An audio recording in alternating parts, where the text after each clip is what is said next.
Part number 6 कराते हैं। इसमें ये क्वेश्चन है, बिंदु 2, 3, 4 से रेखा 4 minus x upon 2 y upon 6 1 minus z upon 3 पर डाले गए लंब को ज्ञात करना है, साथ ही दिए हुए बिंदु से रेखा की लंबवत दूरी ज्ञात करनी है। तो ये देखो क्वेश्चन में क्या दे रखा है, एक रेखा दे रखी है। रेखा कौन सी है, 4 minus x upon 2 y upon 6 बराबर 1 माइनस जेड अपॉन 3। इस रेखा को हम किस तरह से लिख सकते हैं, ऐसे लिख सकते हैं माइनस कॉमन लेके x minus 4 upon minus 2 y upon 6 z minus 1 upon minus 3 बराबर कितना है r। ठीक है स्टूडेंट, अब इसको हमने क्या मान लिया, r के बराबर मान लिया।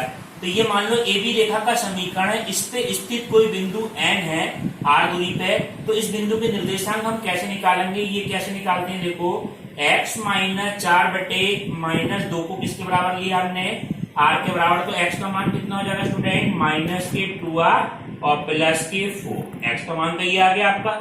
y का मान निकालेंगे तो y अपॉन 6 बराबर r, तो y बराबर कितना हो जाएगा स्टूडेंट 6r। और z माइनस 1 अपॉन माइनस 3 बराबर r है, तो z बराबर कितना हो जाएगा स्टूडेंट माइनस 3r प्लस के 1। ये x y z का मान आ गया। अब x y z किस बिंदु के निर्देशांक है, ये बिंदु n के निर्देशांक है।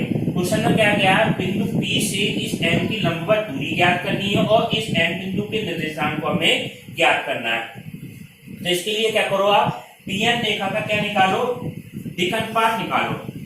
रेखा PN के दिक् अनुपात, दिक् अनुपात कैसे निकालते हैं स्टूडेंट, PN रेखा है तो x2 minus x1 y2 minus y1 z2 minus z1 करके PN रेखा के दिक् अनुपात निकाल लेंगे। तो हमारा x का मान तो ये है, x2 माइनस x1 करेंगे तो दिक् अनुपात हमारे ये आ जाएंगे माइनस 2r प्लस 4 माइनस 2 और 6r माइनस 3 और माइनस 3r प्लस 1 माइनस 4 ये आ जाएंगे स्टूडेंट। तो ये वैल्यू क्या आई, माइनस 2r और प्लस 2 और 6r माइनस 3 और ये माइनस के 3r और माइनस 2। ये किस रेखा के दिक् अनुपात आए, हमारे PN रेखा के दिक् अनुपात आए। अब देखो PN रेखा किस पर लंबवत है, AB पर लंबवत है। PN रेखा इस परपेंडिकुलर टू AB यानी AB पर लंबवत है। तो AB के दिक् अनुपात क्या है स्टूडेंट, AB के दिक् अनुपात जो नीचे वाली वैल्यू होती है ये हमारी क्या होती है, दिक् अनुपात होते हैं। तो AB के दिक् अनुपात हमारे क्या है, AB के दिक् अनुपात, दिक् अनुपात हमारे कितने हैं स्टूडेंट, -2 6 और -3। अब कंडीशन क्या होती है, PN रेखा AB पे लंबवत है तो कंडीशन हमारी होगी A1 A2 B1 B2 और C1 C2 बराबर क्या होता है, 0 होता है। अब इसकी कंडीशन देखो, A1 B1 C1 की जगह तो यह है और A2 B2 और C2 की जगह ये है। दोनों रेखाएं आपस में क्या है, लंबवत। तो इसकी क्रॉस गुना कर दो तो ये मान आएगा माइनस 2r प्लस 2, इसकी गुना किससे करें, माइनस 2 से। B का मान कितना है 6r माइनस 3 और इसका मान कितना है 6 प्लस माइनस 3r और माइनस 2, इसकी गुना किससे कर दें, माइनस 3 से। बराबर वैल्यू क्या आ जाएगी स्टूडेंट, 0 के बराबर आ जाएगी। ठीक है, अब देखो ये वैल्यू कितनी आ जाएगी, माइनस माइनस कितना आ जाएगा, प्लस का 4r minus 4 plus 6 36r minus 18 minus कितना आ जाएगा 9r और प्लस का 6 बराबर 0। ठीक है, माइनस के ये 3r माइनस 3 है स्टूडेंट। ठीक है, 3r माइनस के ये स्टूडेंट क्या था, 3r माइनस 3। यहाँ पे क्या लिख गया था, -1 माइनस 4, तो यहाँ पर -3 आएगा, -2 लिख गया था। ठीक है, तो ये वैल्यू कितनी आ गई, माइनस माइनस प्लस का 9। अब देखो r वाले पद हम एक जगह कर लें और कांस्टेंट पदों को हम एक जगह करें। तो r वाले पद कौन से हैं स्टूडेंट, 36 और ये वैल्यू कितनी आएगी, माइनस माइनस प्लस की 9 आएगी। तो 9 और 36 और 4 40 और 9 49 r। ठीक है स्टूडेंट, और ये वैल्यू आ जाएगी 18 और 4 22। 22 में से 9 घटा दो कितना बचे, माइनस के ये वैल्यू बचेगी प्लस के, ये वैल्यू 18 प्लस के 13 बचेगी, माइनस के 13 बराबर 0। तो 49 r बराबर कितना हो जाएगा 13, r की वैल्यू कितनी हो जाएगी 13 बटे 49। ठीक है, r का मान आ गया। अब n बिंदु के निर्देशांक निकालने हैं। ठीक है, n बिंदु हमारा है क्या, n बिंदु हमारा स्टूडेंट ये तो था -2r और प्लस के 4 और 6r माइनस 3r प्लस 1। ये तो वैल्यू क्या है n बिंदु के। इसमें क्या रखते हैं आप, r की जगह 13/49 रखते हैं। तो 13/49 रखेंगे तो कितना हो जाएगा -26/49 और प्लस के कितना 4 और ये कितना जाएगा 13×78/49 और ये वैल्यू कितनी आएगी 13×39 और प्लस कितना आ गया 1। ये वैल्यू आ जाएगी 49 और 196 और 26। ये वैल्यू कैलकुलेशन करके आएगी 170/49 और ये वैल्यू है 78/49 और ये वैल्यू आ जाएगी 49 - 39 यानी कि 10/49। ये वैल्यू किस बिंदु के निर्देशांक आ गए आपके n बिंदु के निर्देशांक आ गए। ठीक है स्टूडेंट, अब हमें क्या निकालनी है, Pn की लंबवत दूरी निकालनी है। तो Pn की लंबवत दूरी निकालने के लिए हमें क्या करना पड़ेगा, दो बिंदुओं के बीच की दूरी का फार्मूला लगाना पड़ेगा। स्टूडेंट Pn की लंबवत दूरी निकालनी है तो Pn बराबर क्या हो जाएगा, दो बिंदु के बीच की दूरी x2 - x1 y2 - y1 z2 - z1 का होल स्क्वायर तो आता है। तो ये वैल्यू क्या जाएगी स्टूडेंट 170/49 माइनस 2 का होल स्क्वायर प्लस 78/49 माइनस 3 का होल स्क्वायर और 10/49 माइनस 4 का होल स्क्वायर। ठीक है स्टूडेंट, ये वैल्यू कितनी आ जाएगी 170 माइनस 98 तो ये वैल्यू आ जाएगी आपकी 72/49 का होल स्क्वायर प्लस 78 इसकी गुणा करके कैलकुलेशन करके आया माइनस की 69/49 इसका होल स्क्वायर प्लस ये वैल्यू आ जाएगी माइनस की 186/49 का होल स्क्वायर। ठीक है स्टूडेंट, इसमें कैलकुलेशन बढ़िया है सिंपल क्वेश्चन। अब जैसे 49 का होल स्क्वायर तो सब में कॉमन मिल जाएगा आपका, 49 का स्क्वायर यहाँ पे भी यहाँ पे भी यहाँ पे। ये वैल्यू कितनी आ जाएगी 72 की गुणा 5184, 69 की गुणा ये प्लस की आ जाएगी 4761 प्लस इसकी गुणा 186 गुणा करेंगे 34,593। ठीक है, अब इसको हम क्या कर दें, ऊपर वाली वैल्यू को सब हम ऐड कर देंगे तो ये आ जाएगा आपका 44,541/49 गुणा 49। ठीक है स्टूडेंट, अब देखो इसमें वैल्यू ये 49 से कितनी बार कट जाएगा, इसकी हम कैलकुलेशन अगर हम करें तो 49 से कट जाएगा ये 909 बार बटे कितना आया 49 और इसको हम कैसे लिख सकते हैं 9 गुणा 101/7 गुणा 7। ठीक है, इसका वर्गमूल तो कितना आ जाएगा 3 और एक पेयर ये बाहर आ जाएगा तो ये क्या आ जाएगा 3/7 के अंदर 101। ये आपका क्या आ गया फाइनल आंसर। इसका बस कैलकुलेशन बढ़िया है सिंपल क्वेश्चन। इस तरह का और क्वेश्चन किया जाए तो तरीका आपको यही करना है। समतलीय रेखाओं के बीच की दूरी, ठीक है, distance between two school line, distance between two school line.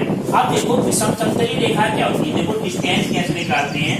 यदि दो रेखाएं आपस में प्रतिच्छेद करें, मान लो क्या क्या दूरी होती है, दो रेखाएं आपस में प्रतिच्छेद करें तो इनकी बीच की दूरी क्या होगी 0 होगी। d बराबर क्या होगा, बीच की न्यूनतम दूरी क्या हो जाएगी 0 हो जाएगी। अब यदि दो रेखाएं आपस में क्या हो समांतर हो, ऐसे हो सकती हैं, दो रेखा आपस में समांतर हो तो इसके बीच की न्यूनतम दूरी क्या होगी कि इसके बीच की न्यूनतम दूरी एक बिंदु से दूसरी रेखा पर डाले गए लंब की लंबाई हो जाएगी वो न्यूनतम दूरी। अब ऐसी रेखा होती है, इसके अतिरिक्त कुछ ऐसी रेखा भी होती है जो समांतर, जो ना तो प्रतिच्छेद करती है, प्रतिच्छेद भी नहीं करती है और ना ही क्या होती है समांतर होती है। ऐसी रेखा होती है उनको क्या कहलाती है विषम समतलीय रेखाएं कहलाती है। जैसे ये आपने दिल्ली वगैरह में देखा होगा, एक पुल इस तरह से जा रहा है और एक पुल उसी स्पेस में इस तरह से जा रहा है। इसको हम यहाँ पे दिखा नहीं सकते जैसे ये जा रहा है। ठीक है, ये आपस में समांतर भी नहीं है मगर एक दूसरे को काट भी नहीं रहे।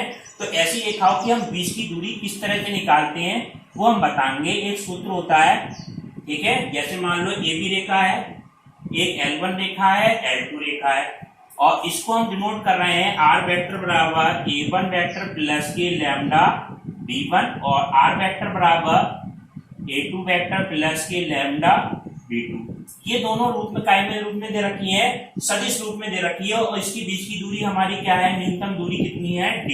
तो हम इसको किस तरह से निकालते हैं, मान लो ये बिंदु P और Q, तो d बराबर हमारा एक सूत्र होता है, ये बहुत इंपॉर्टेंट सूत्र है, इसको आपको याद करना है। ये सूत्र आता है A2 minus A1 dot product B1 cross B2 vector upon में क्या जाएगा student, B1 cross B2 vector का मापांक। ठीक है, अगर ये वैल्यू निगेटिव भी आ जाए तो इसको क्या कर देना है, पॉजिटिव। ये वैल्यू क्या लगी हुई है, मापांक, क्योंकि दो बिंदु के बीच की दूरी कभी भी निगेटिव नहीं हो सकती। ठीक है, और जीरो कब होती है, जब वो आपस में रेखाएं काटती हैं।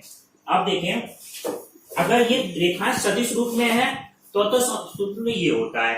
अब ये रेखाएं कहीं क्या हो, काटी रूप में हो, मान लो दो रेखाएं, इसका समीकरण हमारा ये है x minus x1 upon a1, और ये है y minus y1 upon b1, और z minus z1 upon c1, और दूसरी रेखा हमारी ये है student x minus x2 upon a2 बराबर y minus y2 upon b2 बराबर z minus z2 upon c2। ये मान लो रेखा AB है और ये रेखा हमारी CD है, और इन पे ये किस बिंदु से होकर जा रही है, ये स्टूडेंट्स की x1 y1 z1 से होकर जा रही होगी। कोई बिंदु होगा x1 y1, और ये किस बिंदु से होकर जा रही होगी, x2 y2 और z। इसके बीच की हमें दूरी निकालनी है, ये क्या कहलाती है, हमारी काटती रेखा है। अगर रेखाओं के समीकरण काटती रूप में दे रखे हो तो किस तरह से हम निकालते हैं बीच की दूरी, इसका देखो सूत्र देखो किस तरह से होता है, d बराबर, अब देखो x2 माइनस x1, पहले साइन लिख लेना, y2 माइनस y1 और z2 माइनस z। इसको याद करने की तरकीब बता देंगे आपको, x2 minus x1, y2 minus y1, z2 minus z1। और नीचे क्या जाएगा आपका, पहली रेखा के निर्देशांक कौन से हैं, निगनपात a1 b1 c1, दूसरी की निगनपात आपके क्या है, a2 b2 और c2। ठीक है, अब देखो ये वैल्यू यहाँ पे साइनिक में क्या जाएगी, अंडर के अंदर ये वैल्यू अगर हम ये लेते तो इसके साथ में क्या था, b1 c2, यहाँ पे क्या जाएगा, b1 c2 माइनस b2 और c1 का होल स्क्वायर। ठीक है स्टूडेंट, दूसरे वाले में ये वाला आता है नीचे, तो ये वैल्यू आ जाएगी plus a2 c1 minus a1 c2 का होल स्क्वायर। तीसरा वाला आपका आएगा, ये जो बाकी याद नहीं करना, इस तरह साइन बनाना सीख लो आप, a1 b2, ये वैल्यू क्या जाएगी, a1 b2 और माइनस a2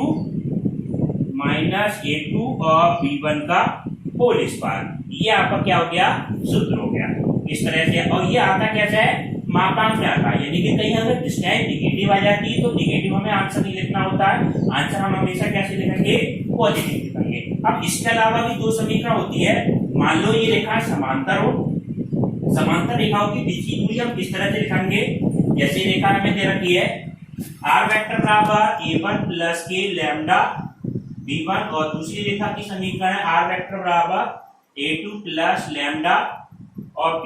इसमें b वेक्टर हमारे क्या होंगे, जब दो रेखा समांतर होंगी स्टूडेंट तो उनके b वेक्टर हमेशा क्या रहेंगे, समान रहेंगे, और इनके बीच की दूरी का सूत्र हमारा क्या होता है, b वेक्टर डॉट प्रोडक्ट, इसके बीच में क्या आता है स्टूडेंट, क्रॉस प्रोडक्ट, और a2 माइनस a1, ठीक है, अपॉन b वेक्टर का मापांक। ये क्या होता है, दो समांतर रेखाओं के बीच की दूरी होती है। ठीक है, stand between the two parallel line. अब देखें स्टूडेंट, ये 14.1 का पहला क्वेश्चन है, बहुत इंपोर्टेंट क्वेश्चन होता है इस तरह का, बोर्ड में एक क्वेश्चन नीचे आता है। आर वेक्टर बराबर क्या दे रखा, i प्लस 2j प्लस के plus lambda i minus j plus के, और दूसरा वेक्टर क्या दे रखा है, 2i माइनस j माइनस के plus mu 2i plus j और प्लस के क्यू। इनके बीच की न्यूनतम बीच की दूरी हमें ज्ञात करनी है। तो समीकरण 1 और 2 इसको डाल दो समीकरण 1 और इसको डाल दो समीकरण नंबर 2।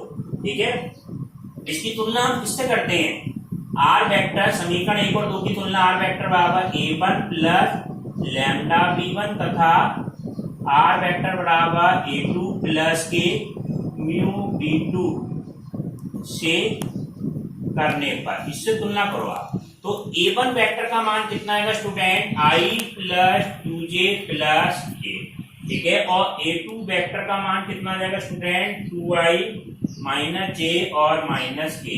और B1 वेक्टर का मान कितना हो जाएगा, I माइनस J और प्लस K। और B2 वेक्टर का मान कितना आ जाएगा स्टूडेंट, 2I प्लस J और प्लस K कितना है, 2K। A1 A2 B1 B2। अब हम वैल्यू निकालें A2 minus A1, A2 minus A1 की अगर हम वैल्यू निकालें तो 2I माइनस I कितना हो जाएगा स्टूडेंट, I, और ये क्या वैल्यू हो जाएगी, माइनस के 3J और माइनस कितना हो जाएगा 2K। A2 माइनस A1 निकाल लिया।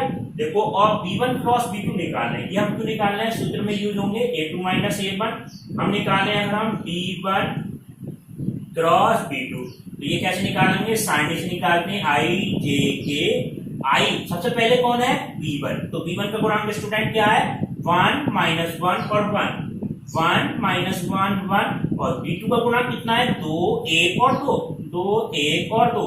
हम इसको साइड विधि से हल करने हैं, I इसका क्रॉस प्रोडक्ट करेंगे, 2 की गुणा 1 से करेंगे तो माइनस का 2 और माइनस 1 और माइनस J, ये कितना आ जाएगा स्टूडेंट, 2 माइनस कितना हो जाएगा 2 और प्लस K, ये वाली वैल्यू कितनी हो जाएगी स्टूडेंट, 1 और प्लस 2। बिल्कुल सिंपल, जैसे सारणी हल करते हैं उस तरह से हल करना है। ये क्या माना जाएगा, 3I, और ये वैल्यू तो क्या हो जाएगी 0 और प्लस के 3K, ठीक है। ये किसका मान आ गया स्टूडेंट, B1 क्रॉस B2 का। अगर हमें इसका मापांक निकालना पड़े, देखो इसका मापांक किस तरह से निकालेंगे, B1 क्रॉस B2 का मापांक, तो अंडर रूट के अंदर कितना हो जाएगा, 9 प्लस 9 अंडर रूट 18। इसको ऐसे लिख सकते हैं स्टूडेंट, 2 अंडर रूट के अंदर कितना आ जाएगा, 9, तो 3 रूट 2, ठीक है, 3 रूट 2 आ गया। अब देखो सूत्र क्या होता है, सूत्र अभी बताया था, दो रेखाओं के बीच की दूरी यदि ये सदिश रूप में दे रखी हो तो ये मान क्या होता है, B1 क्रॉस B2, ठीक है, dot product A2 minus A1, चाहे ये पहले लिख लो उससे कोई फर्क नहीं है। और नीचे क्या आता है आपका, B1 क्रॉस B2 का मापांक, इसका भी क्या है, होल मापांक। अब B1 क्रॉस B2 हमारा है क्या, minus 3I plus 3K student. और A2 माइनस A1 क्या है आपका, A2 माइनस A1 है डॉट प्रोडक्ट के बीच में I minus 3J minus 2K upon, ये वैल्यू कितनी है स्टूडेंट, 3 रूट 2। अब देखो इसका डॉट प्रोडक्ट करना है, I का डॉट प्रोडक्ट I के साथ कितना हो जाएगा student, minus 3I dot I, तो ये आ गया, K का K के साथ तो कितना हो जाएगा, minus 6K dot K upon कितना जाएगा स्टूडेंट, 3 अंडर रूट 2। ये क्या बचा, माइनस 3 माइनस 6 बटे 3 रूट 2, ये क्या जाएगा आपका, माइनस 9 बटे 3 रूट 2। ये 3 बार कट जाएगा तो माइनस का हटा देंगे, माइनस इन मोड में, तो ये आपका आंसर आ गया 3 बटे रूट 2। ये आपका क्या आ गया, फाइनल आंसर आ गया, ठीक है स्टूडेंट। अब आपको SW के लिए कुछ क्वेश्चन देते हैं, वो आपको करके लाएं। पहला क्वेश्चन ये है स्टूडेंट, निम्न रेखाओं की न्यूनतम दूरी ज्ञात करनी है। पहली रेखा की समीकरण है I plus 2J plus 3K plus lambda I minus 3J plus 2K, और दूसरी समीकरण है 4I plus 5J plus 6K plus mu 2I plus 3J plus K, ठीक है। दूसरा क्वेश्चन आपको करना है, निम्न रेखाओं के मध्य की दूरी ज्ञात करनी है। R वेक्टर बराबर 1 माइनस TI और T minus 2J 3 minus 2K, और S वेक्टर बराबर कितना है, R वेक्टर बराबर S plus 1I 2S minus 1J minus 2S plus 1K। इसमें क्या करना है स्टूडेंट, बस कुछ नहीं, ये T वाले पद एक जगह कर लेना और IJ के वाले पद एक जगह कर लेना, ऐसी T वाले IJ के वाले पद एक जगह और S वाले पद एक जगह, ठीक है।